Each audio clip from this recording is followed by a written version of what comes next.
Pretty slick piece. It goes. It makes a lot of noise, too. They were giving pace car rides this morning. Brett Bodine was. That thing sounded like a race car going around. You know, one thing that's different with the double file restarts versus when we used to have single file restarts, you used to could pass to the right before you got to the start finish line once the green flag is displayed. Now you have to stay in line until you get to the start finish line. NASCAR is already warning these drivers, you have to do that. You have to stay in line until you get to the start finish line. Yeah, when you got a big wide front straightaway D shape like this, it's real tempting to hop on that outside. Double file restart, 152,000 fans. Let's crank it up.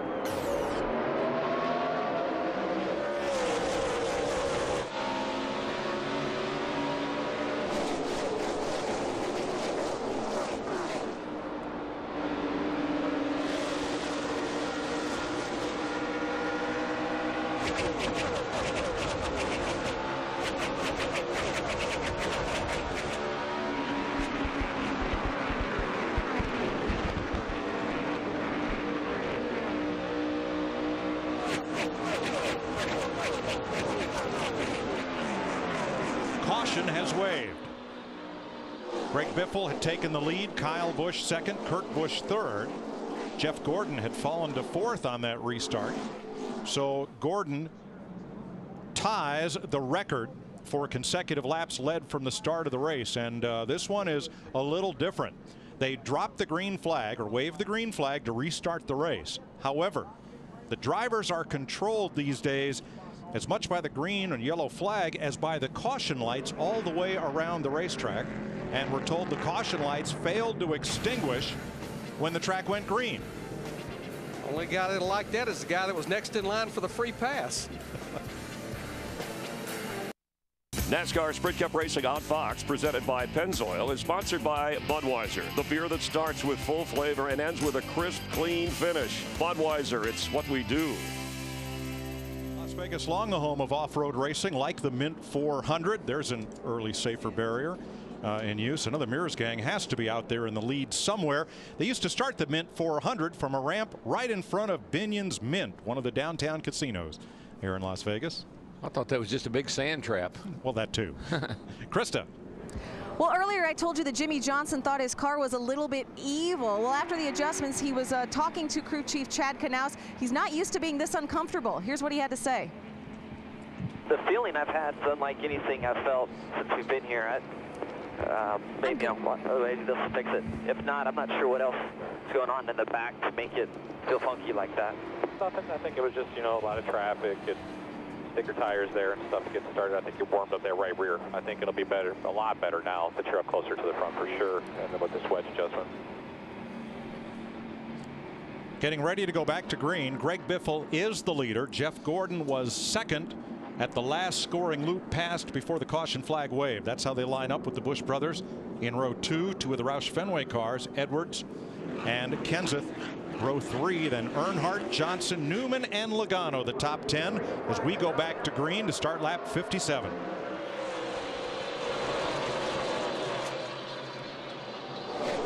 Second place guy is not supposed to beat the leader back across the start finish line. The leader is supposed to be the first one to hit the line. That was a dead heat right there. Boy, I'm going to tell you who got a run off turn 2. Kyle Busch in that 18 car just turned down under Biffle in that 16. Kyle's been sitting back there in about 3rd or 4th place up till that caution came out. I think you're going to see a different race once now that these cars have been in the pits and a little work done on them. A little bit of home track smack with that move as Kyle and Kurt Busch together. The native Las Vegans go to the inside trying to get to the front. These guys are really on it. When you're up on the outside, you got to be really careful because there's a fine line there. You get up there a little too high getting that loose stuff and you're going to hit the wall.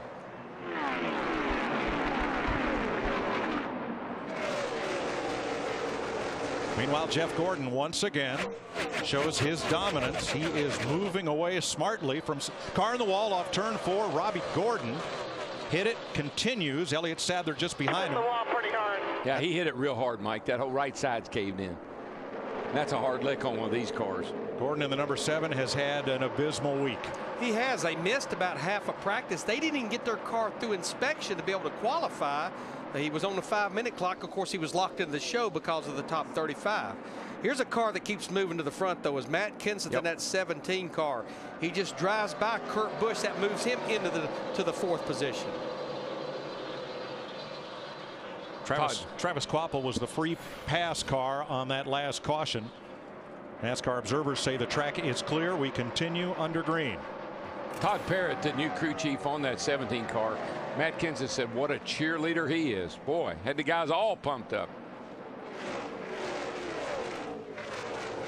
Carl Edwards in the 99. Proud Papa running in 7th place, Matt. Working the bottom down in 3 and 4, trying to get Jack Roush's 400th career win as an owner. Now listen to the different drivers. A lot of guys are really outside the ballpark where they want to be handling wise. But Carl, he says he's been right on the fence. And the 2 is in the wall. Yeah, I don't know about Carl being on the fence, but Kurt Busch all but got up there in 1 and 2. Hang on to it. The right rear is on banana field. Watch the deuce. I think he just drives down here a little hot. Thing takes off with him. You see the back end start to move. Up she goes. Well, did he get the wall, Darrell? Don't believe he did. No. He just was flirting with it. He missed a very good chance of getting it. That all started on corner entry. The thing got over on the right front a little bit, looked like, and just started walking up the hill. Do a little turkey walk.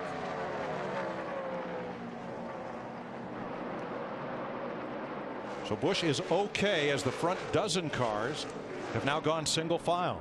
Jeff Gordon 1.1 ahead of Greg Biffle. Let's march you back to 8th place and Dale Earnhardt Jr. Steve. Mike Jr.'s been in the top 10 the whole race, but he just told Lance McGrew, I need to be able to turn better than this. I need more air on the nose. It feels like it's in yaw.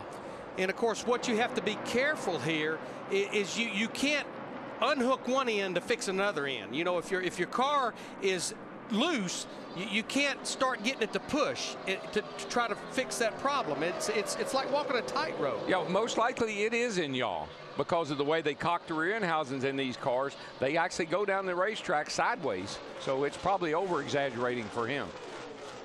In the number 1, carrying new colors this week, Jamie McMurray was honored by the state of Missouri this week, and he started deep in the field, 24th.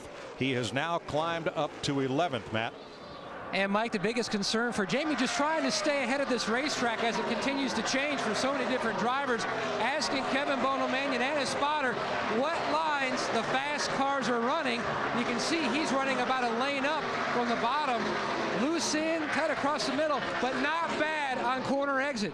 Forward bite, not as bad an issue as what others are complaining about. Jamie Mack was telling us that when they went to the State House this past week, that Johnny Morrison said, can we drive this race car to this uptown? So they put a car cover in the right side. Johnny Morse hopped in, and he and Jamie drove the car up to the State House. From the airport to the state capitol. Yeah. Pretty cool. You know, I'm glad, though, Matt talked about the line that Jamie's running, because what I had noticed in 3 and 4, including our leader Jeff Gordon, most people are running the bottom.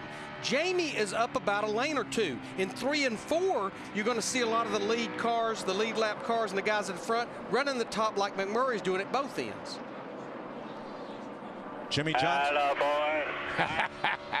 Guess who that is? That was Todd Parrott.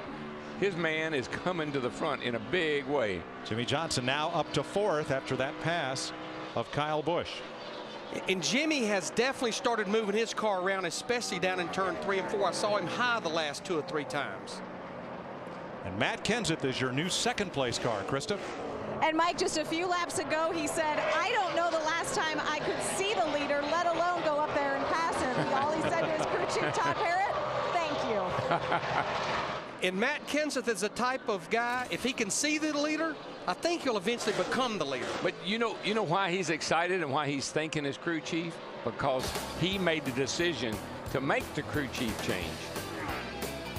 Jeff Gordon, your leader. You're watching NASCAR on Fox.